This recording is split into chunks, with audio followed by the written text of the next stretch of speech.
Guys फिर एक बार पवन सिंह का नया गाना का पोस्टर रिलीज कर दिया गया है। आपको बता दें कि पवन सिंह का एक नया गाना आने वाला है 5 तारीख को। इस गाने का नाम है सुन मेरी लॉलीपॉप। लेकिन इससे पहले पवन सिंह का गाना जो है रिलीज होने वाला है और इसका जो गाना का पोस्टर जो है अभी पवन सिंह के इंस्टाग्राम पे छोड़ा गया है अभी से 10-15 मिनट पहले, जब मैं वीडियो बना रहा हूँ। और जब तक आप इस वीडियो को देख रहेंगे हो सकता है लेट भी हो गया है, लेकिन इस गाने का पोस्टर छोड़ा गया है और ये गाना जो है वो स्टेज सॉन्ग होने वाला है। इस गाने के बारे में आज बात करेंगे इस वीडियो में, तो वीडियो को लास्ट तक जरूर देखें और चैनल पर नए हैं तो सब्सक्राइब करके बेल आइकन को प्रेस करें। भैया जो गाना होने वाला है वो एक स्टेज सॉन्ग होने वाला है और इस गाने में पवन सिंह के साथ आपको कोमल सिंह दिख जाएंगे। अगर आपको नहीं याद होगा कोमल सिंह कौन है तो पवन सिंह का आज से कुछ दिन पहले एक गाना रिलीज हुआ था हिला के नाच, जो उसमें एक्ट्रेस थी वही कोमल सिंह इस गाने में भी आपको दिखने वाली हैं। गाने में आपको पवन सिंह के साथ शिल्पी राज की आवाज़ दिख जाएगी। अगर लिरिक्स और म्यूज़िक की बात करें तो इस गाने में लिरिक्स जो है वो शुभम राज का लिरिक्स होने वाला है और म्यूज़िक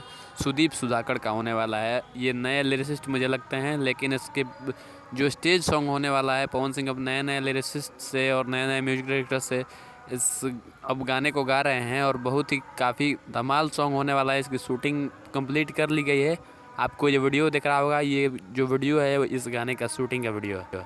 गाने के रिलीजिंग के बारे में अभी कुछ अपडेट नहीं आया है, बस कमिंग सून लिखा है और जल्द ही इस गाने को रिलीज किया जाएगा।